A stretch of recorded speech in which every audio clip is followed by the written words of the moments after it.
Como bien ya lo dijeron, yo soy la universitaria Nicole Quispe Flores, perteneciente a la ayudantía de microbiología y parasitología.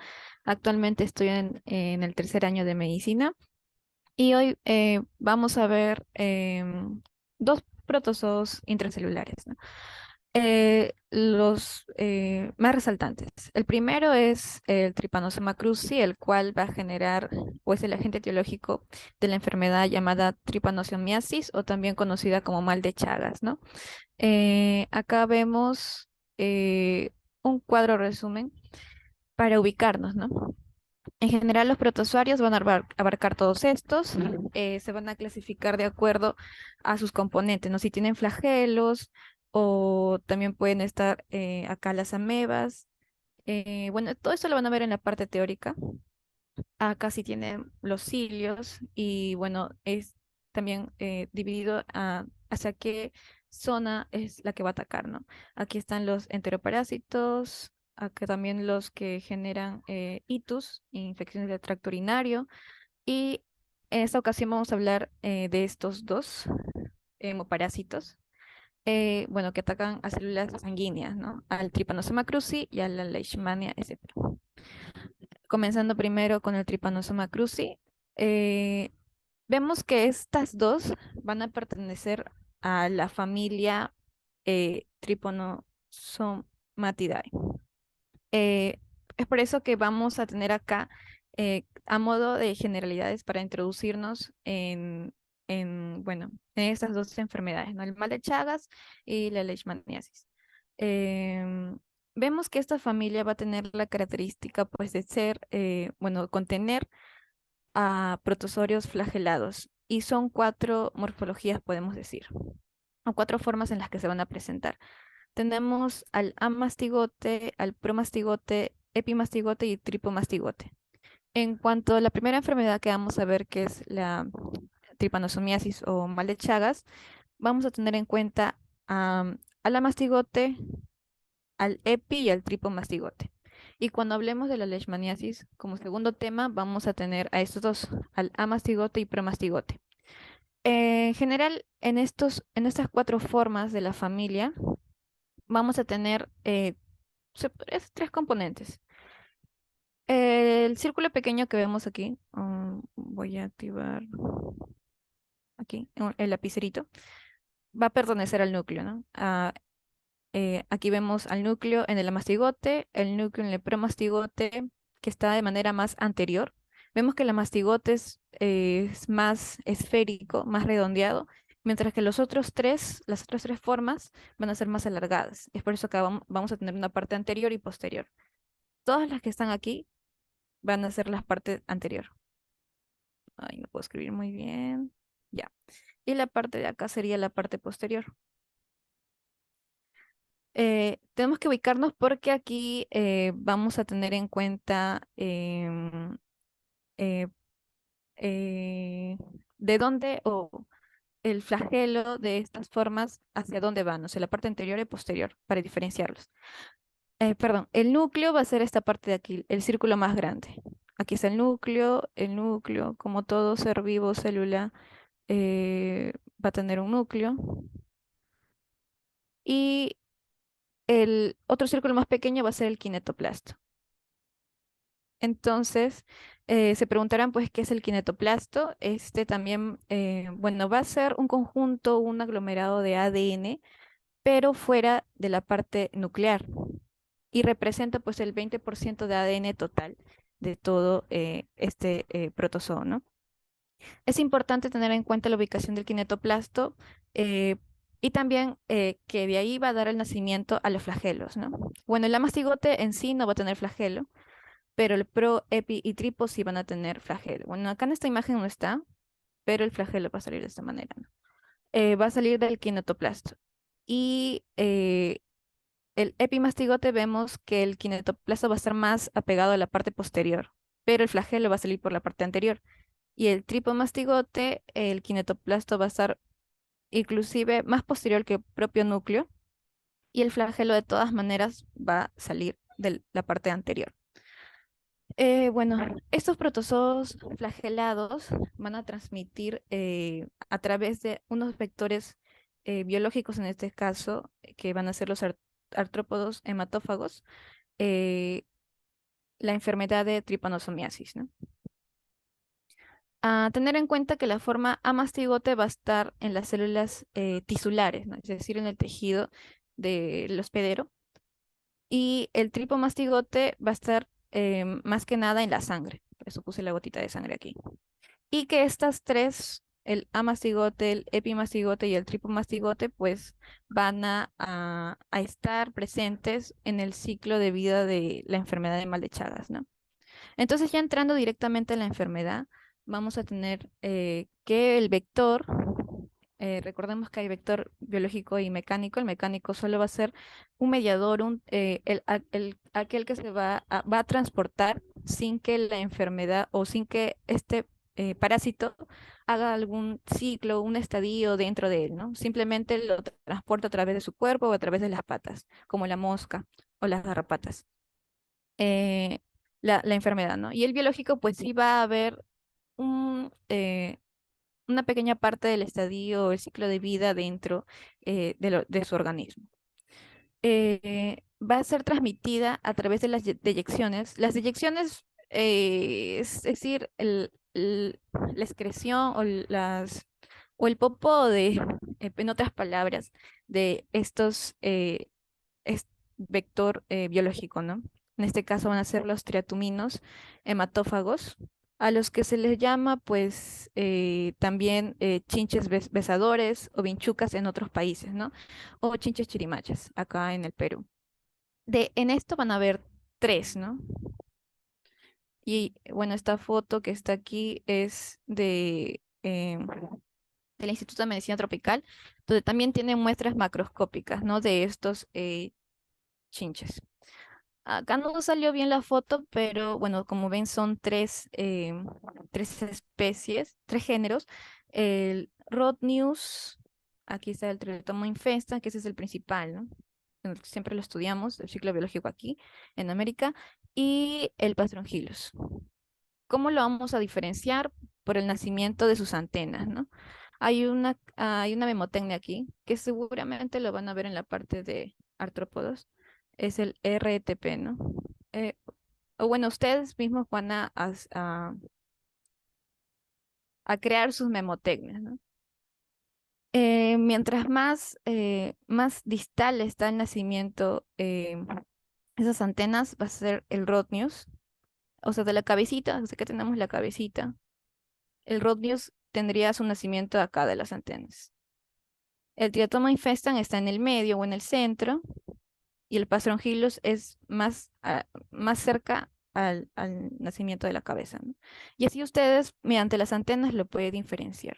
Bueno, eso se puede ver a simple vista, de manera macroscópica. Entonces, recapitulando, pues estos protozoos, o bueno, este triatoma, Trypanosoma cruzi, va a ser transmitida a través de estas inyecciones luego de la picadura que hace estos chinches en la persona, ¿no?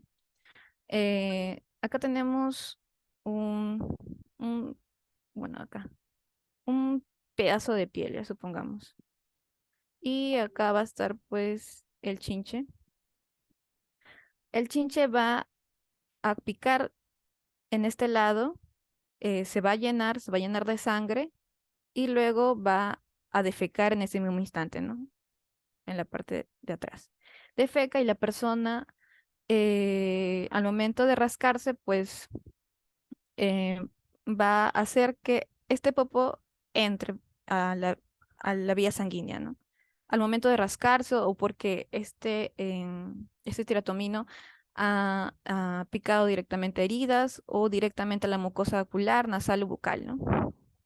Pero es por el popó que entra a la vía sanguínea o las deyecciones, en un término más. En cuanto a la morfología, vamos a tener a los tres principalmente, como les dije, el tripomastigote, amastigote y epimastigote. El tripomastigote vamos a tener que hay,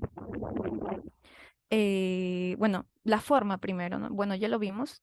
la parte anterior, el flagelo, cómo sale la parte anterior, vemos que tiene una forma de C o de herradura. Podemos verlo a través de la circulación de la persona o también en el popó de nuestro vector, nuestro chinche, ¿no?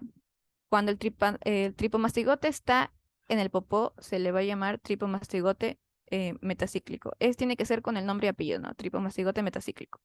Y cuando está circulando por la sangre, pues tripomastigote circulante, ¿no? Por la misma sangre.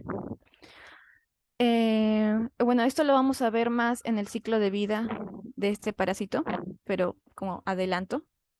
Vemos que la forma va a ser fusiforme, aproximadamente mide 20 micrómetros, va a ser alargado, a diferencia de la mastigote que es circular, ¿no? Va a tener una membrana ondulante, como vemos aquí, que va a bordear el flagelo, ¿no? Va a estar circulando en la sangre y es mucho más abundante cuando la persona está en una infección aguda, es decir, inicial, ¿no? Luego, la segunda morfología importante es el amastigote. Aquí ya vemos la forma, ¿no? Es la principal diferencia, ¿no? Va a ser circular o redondeada, no va a tener la presencia del flagelo y va a ser mucho más pequeña, ¿no? De 1,5 a 4 micrómetros. Otra característica importante es que puede haber presencia de nidos, ¿no? Y eso es lo que principalmente se ve al microscopio. Nos van a dar un pedazo de tejido y vemos que se están aglomerando, ¿no? Están formando nidos. Y tiene esa característica de estar o formando los nidos porque están en constante división binaria, ¿no? Están multiplicándose mucho más en el tejido, ¿no? Ataca a células principalmente como los macrófagos, el tejido muscular cardíaco, eh, muscular estriado y liso, ¿no? Principalmente resaltando a estos dos, ¿no? Los macrófagos, que son parte de nuestro sistema inmune, y al tejido muscular cardíaco, porque luego va a generar patologías en el corazón, ¿no? En cuanto al epimastigote, eh, bueno, es una forma intermedia entre el tripomastigote y amastigote, ¿no? Lo vamos a ver en su ciclo de vida y vemos que tiene una forma fusiforme, también tiene flagelo, ¿no? Lo de la parte anterior y posterior ya fue explicada, ¿no? Luego vamos a ver las diferencias. Cuanto ya entrando al ciclo de vida, vemos que va a comenzar. Bueno, vemos acá la persona que, bueno, tiene una vivienda tal vez de materiales como el adobe, es decir, no es de material noble, pero eso es que mayormente es en la sierra en el que se da el número de casos de esta parasitosis. Eh, Estos vectores, bueno, la chinche, el triatoma infesta, bueno, van a infectar a las personas al momento de chupar la sangre, ¿no? Y bueno, van a defecar y van a botar a los tripomastigotes. Metacíclicos que luego en la sangre se van a transformar en circulantes, como ya se mencionó. Acá vemos lo que pasa dentro del chinche, ¿no? Que como dijimos, también va a haber, es un vector biológico y va a haber una etapa de su vida dentro. Eh, o bueno, supongamos que acá el vector no estado es un vector sano, no ha tenido contacto con personas infectadas, sin embargo, esta persona sí está infectada. Es decir, que en su interior, como ya lo dijimos, está circulando los tripomastigotes circulantes, ¿no? Este chinche va a alimentarse de esta sangre contaminada y esto es lo que va a pasar en su cuerpo, ¿no? Va a transformarse de tripomastigote circulante, que sería la letra A, vemos esta formita y se va a transformar en un epimastigote que ya mencionamos en una forma intermedia, ¿no? Y también vemos que está dividiéndose para, eh, bueno, dividiéndose por mediante división binaria también. Y aquí se va a transformar dentro de el vector, el tripomastigote metacíclico, ¿no? Que es lo que posteriormente va a botar en sus eyecciones. Por eso es que este tripomastigote metacíclico, ¿dónde se va a ubicar? En su ampolla rectal, ¿no? Listo para salir a través de sus excretas. Y esto sería el estadio infectante, ¿no? Aquel que nos va a infectar y que va a llevar la infección hacia otra persona que está sana. Esta es una persona sana, pero ya el vector está infectado. El vector ya tiene en su ampolla rectal, es decir, el tripomastigote metacíclico en sus excretas, ¿no? Y bueno, como ya les mencioné, va a picar a la persona sana y va a defecar el estadio de tripomastigote metacíclico, la persona se va a rascar y este va a ingresar a la sangre de la persona. Entonces tenemos que acá en esta persona, estos tripomastigotes metacíclicos se van a alojar en los tejidos y en los tejidos de esta persona va a llegar a los amastigotes, los cuales son intracelulares, ¿no? Y aquí va a haber una constante división en diversos órganos, principalmente afectando al tubo digestivo y también al corazón, ¿no? Y vamos a ver algunos signos característicos como es este edema en el párpado de las personas, al cual se le llama signo de Romaña.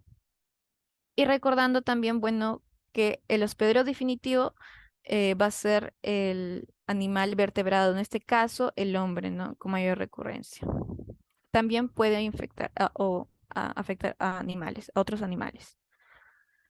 Vemos que el ciclo no es muy complicado, es simplemente recordar este cuadro de acá. El tripomastigote puede ser metacíclico o circulante. Metacíclico recordando siempre que está en el popó del vector y el circulante cuando ya se encuentra en la circulación sanguínea de la persona, ¿no? El amastigote siempre va a estar en los tejidos. Siempre que te den un tejido histológico y dentro hayan circulitos, ya pues es mastigote del tripanosoma. Y el epimastigote, esto sí no lo van a ver a través del microscopio en el Instituto de Medicina Tropical, ¿no? Puede ser este o este. Así que esa es una ayuda para el examen práctico. En cuanto a la patogenia, vamos a tener tres fases. La fase aguda, luego viene la fase de latencia y la fase crónica. En cuanto a la fase aguda, vemos que, bueno, acá lo principal que se va a ver es esta lesión inflamatoria, ¿no? En la parte o en la zona en la que el triatomino ha picado, ¿no? Vemos que este va a recibir el nombre de chagoma de inoculación. Así se le va a llamar a esto. Vemos que tiene un color rojo, o sea, va a ser eritematoso, va a tener una consistencia blanda, no le va a doler a la persona y puede tener una necrosis en el centro, ¿no? Eh, luego, bueno, pero ¿por qué se da esta lesión inflamatoria? Porque los amastigotes, recordemos que este es la morfología o el estado o el estadio que va a afectar al tejido, ¿no? A los tejidos de la persona. En este caso, los mastigotes van a dividirse constantemente en macrófagos o en células como fibroblastos o miocitos en el corazón. Y al momento de dividirse, pues, de manera muy rápida o muy en demasiada cantidad, esto va a hacer que esas células se rompan, se destruyan y van a poder infectar a otras células que va a ocasionar lo mismo, ¿no? La destrucción de esas células. Entonces va a ocasionar esta lesión inflamatoria, ¿no? En cuanto al edema, se va a dar principalmente por una obstrucción linfática. Luego lo van a llevar en fisiopatología. ¿Cuáles son las cuatro causas del edema, no? El edema es una hinchazón, pero ustedes ya deben comenzar a hablar en términos médicos. No se le dice hinchazón, sino edema, que es lo que vemos aquí, ¿no? Eh, bueno, una de las causas del edema es una obstrucción linfática, porque estos, eh, bueno, en este caso serían los tripomastigotes, van a viajar a través de la circulación sanguínea, pero también a través de las vías linfáticas. Y s- mientras mayor número haya, puede generar una obstrucción. Y a nivel de estas vías, pues generaría el edema, ¿no? Que se ve en el párpado de la persona, a lo que se le llama signo de Romaña, ¿no? Si vemos una persona de esta manera o también con el chagoma inoculación, podemos tener un paciente sospechoso de mal de Chagas, ¿no? Luego, recordar también que, bueno, estos serían, los de rojito son los principales signos o síntomas que se puede ver en la persona, ¿no? Un poco de dato de epidemiología, podemos mencionar que la mortalidad en la fase aguda es muy baja, ¿no? Aproximadamente un 10%, y la principal principal causa de muerte a este nivel en la fase aguda sería una miocarditis. Cuando estos amastigotes eh, proliferan en las células del miocardio, ¿no? En las fibras musculares del miocardio. Bueno, acá también me faltó poner de rojo que las personas sintomáticas presentan un cuadro febril, ¿no? También puede haber linfoadenopatías justamente por esta obstrucción linfática o puede afectar a vísceras como el hígado y el vaso, ¿no? Agrandándolas. Eh, a esto se le llama pues hepatomegalia y esplenomegalia, ¿no? También puede haber otros signos como cefalea, perdón, síntomas como cefalea y en algunos pacientes pues no se detecta la enfermedad en la fase aguda, ¿no? Mayormente pasa desapercibida. En la fase de latencia, que es como una fase de transición entre la aguda y la crónica, eh, es abarca muchos años, ¿no? Eh, Puede durar aproximadamente 10 años y bueno, acá actúa la respuesta inmune de la persona, del paciente, ¿no? Nuestras células del sistema inmune atacan a estos protozoos y tratan de disminuir la parasitemia. Y esto hace que la enfermedad sea mucho más localizada, ¿no? Que no se disemine por el cuerpo a través de la sangre o las vías linfáticas. Mayormente las personas son asintomáticas y debido a esto, a que dura pues 10 años aproximadamente esta fase de latencia, se considera al mal de Chagas como una enfermedad crónica, ¿no? Y aquí es donde se puede realizar diagnósticos. Uno de estos es el diagnóstico que luego lo voy a hablar. En cuanto a la fase crónica, pues acá ya tenemos que puede haber muerte, ¿no? Se afecta mayormente al músculo cardíaco y también bueno, al tracto digestivo, ocasionando lesiones a ese nivel, ¿no? En cuanto bueno, hablando de la parte del corazón, vamos a ver que estos amastigotes, bueno, acá en la imagen se ve esta aglomeración en las fibras musculares del corazón. Este gran número de amastigotes va a hacer pues que estas fibras musculares pierdan su función, ¿no? Y esto o esta patología se le llama cardiopatía chagásica, ¿no? Chagásica, bueno, porque proviene de mal de Chagas, ¿no? Esto va a ocasionar en las personas que haya arritmias o inclusive insuficiencia cardíaca. Y en otras personas puede generar la muerte súbita, ¿no? Por afectación al corazón, bueno, las cifras nos dicen de 55 a 65%. Y también nos hablan de que las embarazadas pueden o transmitir la enfermedad a sus hijos a través eh, de manera transplacentaria, ¿no? Es decir, de manera vertical. Puede haber una infección transplacentaria. Que el feto tenga los mismos síntomas que la mamá, ¿no?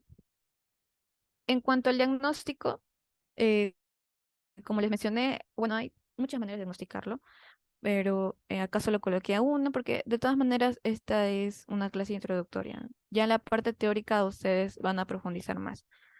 El diagnóstico lo coloqué porque en el IMT nos enseñaron esto, ¿no? O sea, sí tienen o sí se podría decir que, no sé si es la palabra correcta, pero crían a estos triatominos, ¿no? Porque sí había especies vivas y hay otras disecadas, ¿no? A mí me da cosas ver esto, pero sí lo mostraron en el Instituto de Medicina Tropical. Parecían unas cucarachas grandes. Y nos enseñaron, bueno, este recipiente, que es donde se realiza este método diagnóstico, ¿no? Llamado el diagnóstico. Vemos que se realiza de esta manera, ¿no? Primero, bueno, estos triatominos o estas chinches que están sanas, es decir, no tienen am, al tripomastigote metacíclico, ¿no? No lo tienen, son vectores sanos. Se les deja bueno, su comida es la sangre, sin comida, sin alimento por varios días y se los coloca pues en este recipiente donde la parte superior va a poder o va a poder haber un contacto entre el triatomino y la piel de la persona, ¿no? Mayormente se lo coloca en el antebrazo y en pacientes sospechosos, ¿no?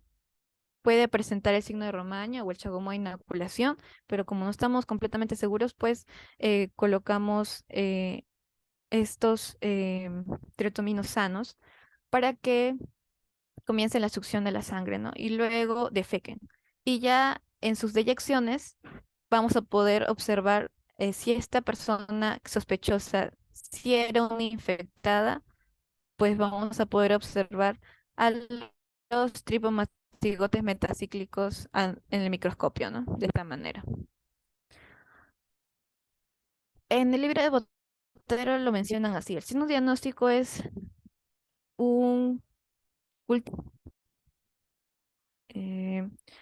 Bueno, esto nos confirmaría, si es que vemos esto en el microscopio, que la persona pues sí tiene a los tripomastigotes en su interior, ¿no? Los circulantes. Y que al momento de defecar se va a observar el metacíclico. En cuanto a la prevención, pues directamente es eliminar a los triatomidos, ¿no? Que se ubican en las casas de estas personas que viven en zonas rurales. Mayormente se construyen casas de adobe donde no se cierra por completo todos los espacios y hay pequeños orificios o grietas que son utilizados como casas para estos vectores, ¿no? Otro método de prevención es que, bueno, eh, se siga conservando estas casas de adobes, pero se procure tapar todos los huecos para que no se siga proliferando estos vectores. O utilizar los insecticidas para eliminarlos, ¿no?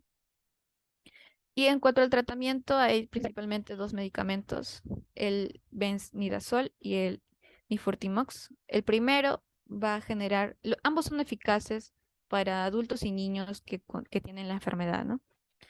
Sin embargo, hay reacciones adversas a estos medicamentos, los famosos RAM, que luego lo van a ver en farmacología, en quinto ciclo, ¿no? Los RAMs.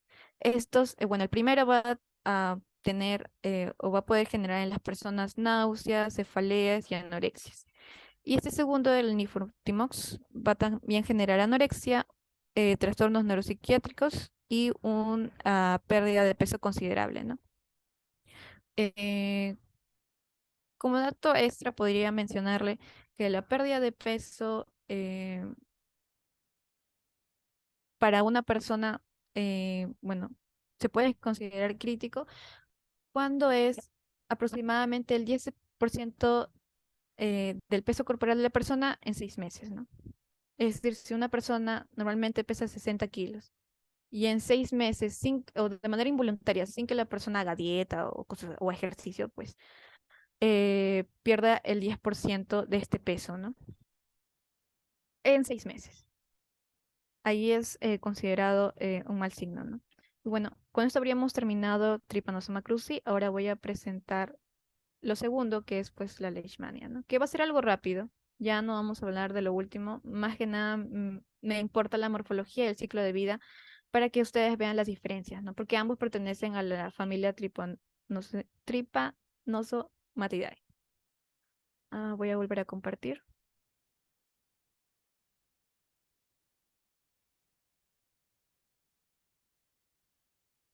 Creo que es esto.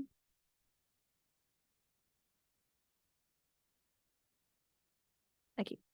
Bueno, esto lo tengo de una presentación anterior, eh, porque en el curso, como ya habrán visto en el syllabus, van a llevar o van a realizar 4 seminarios y un estado del arte que le mencionan. Esos 4 seminarios van a ser 2 del área de micro y 2 de parasitología. Este es uno de los seminarios que también presentamos con mis amigos, con mis compañeros de grupo y bueno, les voy a hablar un poco de la leishmaniasis. Bueno, no alcanzaba tiempo para realizar bonitas diapositivas en ese tiempo, pero ya. Bueno, para describir un poco la enfermedad como introducción, vemos que es una enfermedad infecciosa que es causada por un protozoo del género Leishmania, ¿no? Porque hay bastantes especies.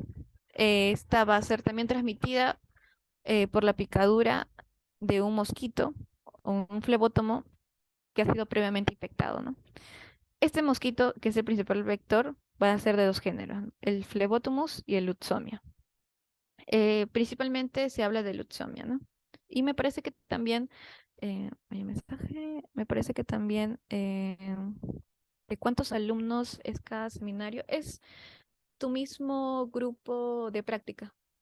Me parece que éramos cinco, seis por cada grupo de práctica y entre clases, cada mes, claro, porque el ciclo abarca 4 meses, entonces al final de cada mes se hace un seminario, ¿no? Y algunos profesores, algunos doctores son muy exigentes y inclusive te pedían monografía aparte de la exposición. Algunos querían que lo hicieras, bueno, algunos accedían sí a hacerlo de manera virtual, pero otros que no, como mi doctora, eh, Ana Guamán Reyes, creo se llamaba, o se llama. Ella sí quería que lo hiciéramos de manera presencial y sin mirar ningún papel o celular o la laptop, ¿no? La laptop, no, bueno, solo era de ayuda con imágenes y todo ello, pero no, nos hacía, inclusive nos hacía preguntas, terminaba nuestra parte y nos hacía preguntas de lo que habíamos expuesto, ¿no? Y luego preguntas generales. O sea, depende del doctor. Pero sí, son 4 seminarios. Uno es viruela del mono, eh, otro es de parásitos emergentes y reemergentes. Este segundo se llama enfermedades huérfanas y el primero no me acuerdo. Ya. Continuando, pues el Lutzomia, que también lo van a ver en un tema teórico aparte de esta enfermedad. Bueno, van a ver varios vectores, el anófeles también, el Culex y todo eso. Todo eso se va a ver también como clase aparte, ¿no? Bueno, este mosquito va a poder infectar tanto a animales como a personas, ¿no? Y principalmente las zonas afectadas son esas rurales que tienen clima mediterráneo, subtropical y tropical. Y va a haber tipos de enfermedad, ¿no? Acá hay tres: cutánea, visceral y mucocutánea. La cutánea, como su mismo nombre lo dice, va a afectar principalmente la piel, ¿no? También a membranas mucosas, donde se va a dar o la zona de la picadura, ¿no? La visceral, bueno, va a afectar a órganos, eh, va a ser o va a generarse después de 2 a 8 meses de la cutánea, ¿no? Aquí va a haber un daño en el sistema inmune y a órganos como el vaso, el hígado y la médula ósea. O sea que aquí también va a haber hepato y esplenomegalia, ¿no? Y la mucocutánea va a ser una destrucción parcial o completa de las membranas mucosas de la nariz, como vemos en esta imagen, la boca e inclusive la garganta, ¿no? Acá vemos esta lesión cutánea, ¿no? Y esta sería una mucocutánea. Bueno, acá vemos una imagen eh, que es una aspiración de la médula ósea, donde se puede ver eh, que hay macrófagos en los cuales no hay, no, o no están en la presencia de ese parásito y otros que sí con el parásito, ¿no? Y para eso vamos a ver las dos formas, como les mencioné. Aquí también hay dos morfologías, ¿no? El promastigote y amastigote. Recordamos que el amastigote siempre va a ser de manera esférica. Bueno, acá sí menciona que tienen un flagelo muy corto, que no se ve, ¿no? Y se va a multiplicar, ¿no? El amastigote porque es caracterizado por una constante división binaria dentro de células del sistema inmune, como en los macrófagos principalmente, que es lo que se ve aquí, ¿no? Este es el macrófago y dentro vemos que hay circulitos chiquitos de color morado que serían los amastigotes. ¿Y cómo son los promastigotes? De esta manera, ¿no? Son, bueno, parecidos a espermatozoides, pero más alargados. Nos dicen, la forma es alargada y tiene un flagelo que sale de la parte anterior, ¿no? Esta se va a multiplicar de manera extracelular, mientras que los amastigotes sí necesitan multiplicación intracelular, ¿no? Mayormente macrófagos, eso ténganlo siempre claro. Y estos promastigotes se van a multiplicar en el intestino del vector, ¿no? Luego vamos a ver el ciclo de vida para que quede más claro. En cuanto a la sintomatología, vemos que la de tipo cutánea va a dar desarrollo de 1 a 2 lesiones en zonas como la cara principalmente, manos, las piernas, y va a tener un tamaño de 0,5 a 3 centímetros, como vimos en la imagen de aquí, ¿no? Y en la visceral vamos a tener que va a haber una inflamación y aumento del tamaño de algunos órganos como vaso e hígado.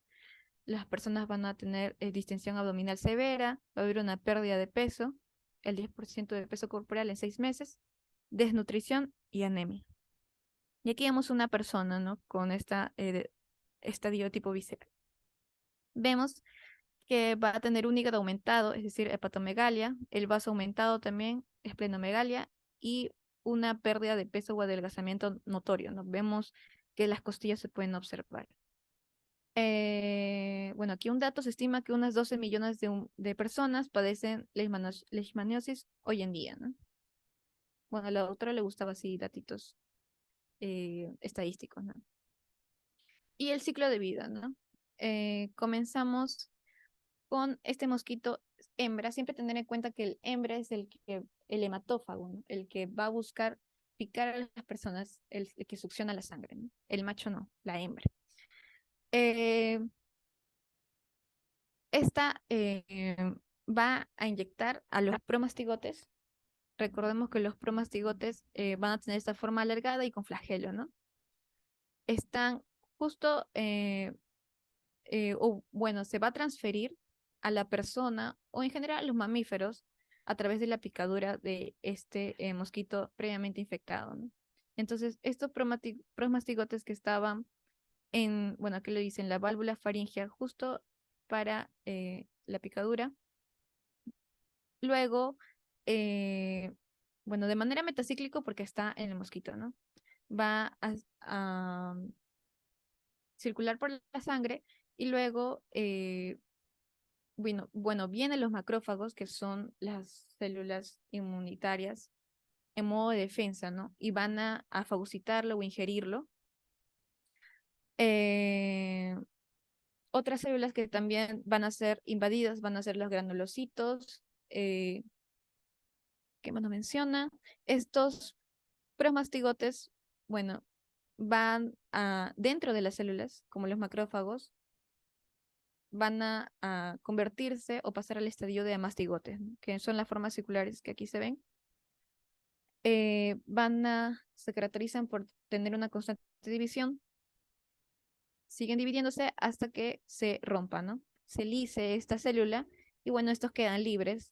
Estos libres van a poder infectar a otros macrófagos, seguir con una constante división y nuevamente romperse y bueno, así esta enfermedad se va a diseminar por la vía sanguínea, ¿no?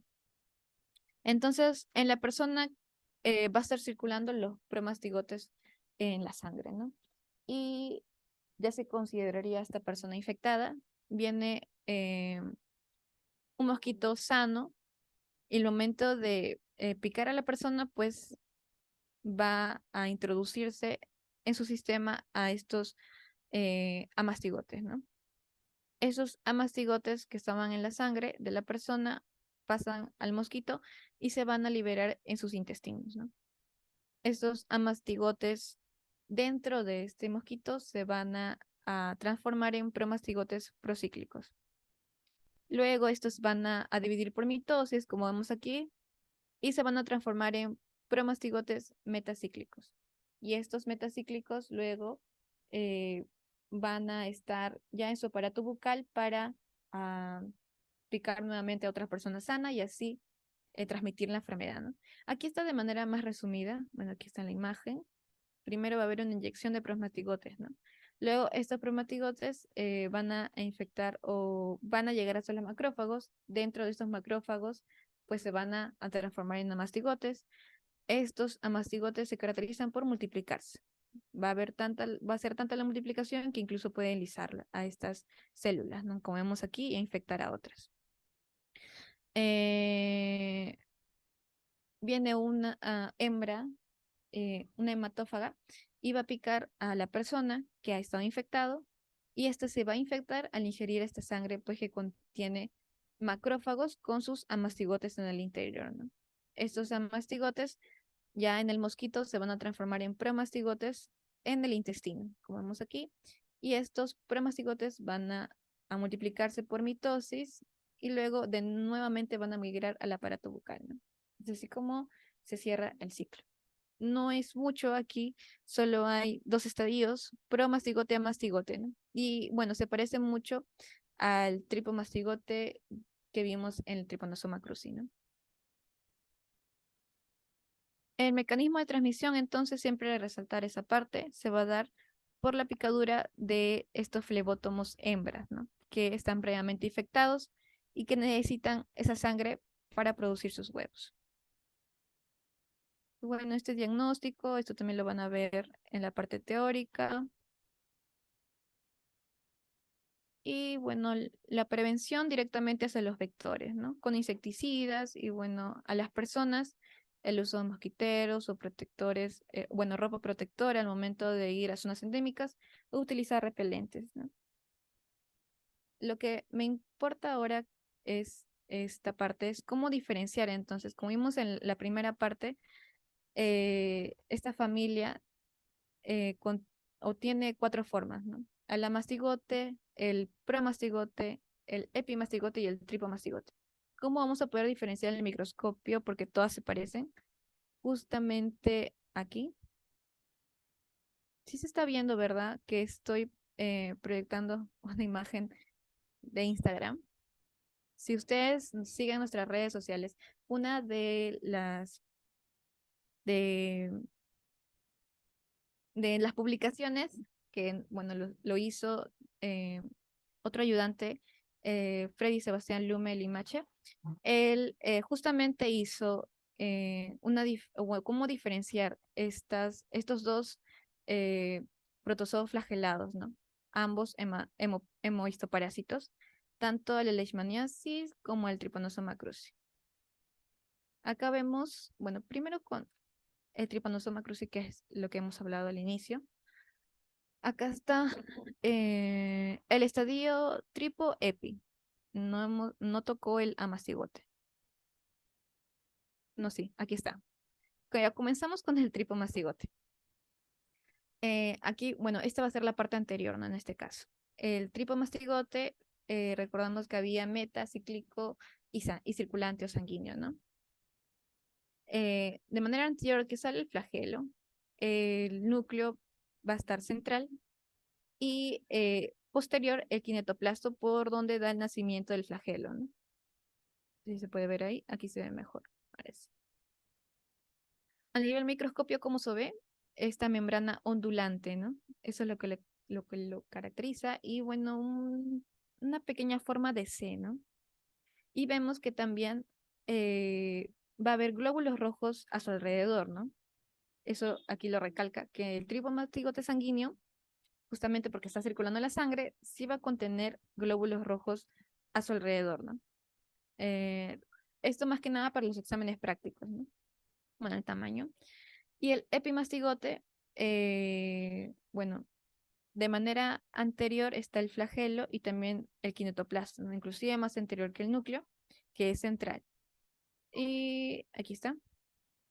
Sin embargo, no va a tener glóbulos rojos alrededor porque este epimastigote va a estar en el estómago o en el intestino del vector del triatomino, ¿no? De la chinchillirimacha. Sin embargo, no nos ponen eso en el microscopio en los exámenes prácticos, porque las láminas nos muestran el tripomastigote del tripanosoma o también la mastigote, ¿no?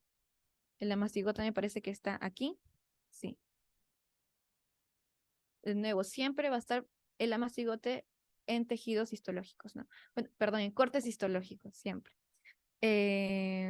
Bueno, son pseudoquistes, van a estar aglomerados en nidos porque su característica es que siempre están en constante división, ¿no? Tienen una división binaria. Generalmente va a estar en músculo esquelético o cardíaco. Ya, ahora sí, con lo segundo, que es la leishmania, ¿no? Y aquí sí vamos a ver la diferencia. El promastigote, que vendría a ser, bueno, acá no han puesto la mastigote, principalmente el promastigote. Aquí está, esta sería la parte anterior, ¿no? Por la parte anterior que sale el flagelo y el kinetoplasto también está más anterior que el núcleo que es central. Aquí nuevamente ponen que el kinetoplasto que era, pues, un ADN extracelular, ¿no? Que representa el 20% del ADN total. Eh, Acá vemos una foto bajo el microscopio. Este kinetoplasto va a tener, o bueno, va a tener una forma ovoide o es más alargado y bueno, va a estar más, está a la parte anterior junto con el flagelo, ¿no? Y vemos, bueno, puede estar aglomerado de esta forma o estar solos, ¿no? Como la parte de aquí. Estos promastigotes, debido a que se ubican en el intestino del vector, ya vimos que puede ser tanto del género Phlebotomus como Lutzomia, no va a tener glóbulos rojos alrededor, ¿no? Principalmente el problema sería en diferenciar el promastigote de la leishmania con el tripomastigote del trypanosoma, ¿no? Y la principal diferencia es, si vemos glóbulos rojos, pues tripomastigote. Si no vemos glóbulos rojos en el interior y inclusive hay aglomeraciones de esta forma, como que nidos, entonces es leishmania. Y el amastigote está en la tercera imagen de la leishmania, pues igual es de forma circular, el kinetoplasto va a estar en barra, como se ve ahí, señalado de flecha negra, y está dentro de los macrófagos o libre, ¿no? Como vimos en el ciclo de vida que ya se explicó anteriormente. Bueno, este es otro protozoo que no lo vamos a explicar en este momento, ¿no? Y bueno, con eso habríamos terminado la clase de hoy. No se olviden de seguirnos en nuestras redes sociales y si no hay más preguntas, ya me despediría.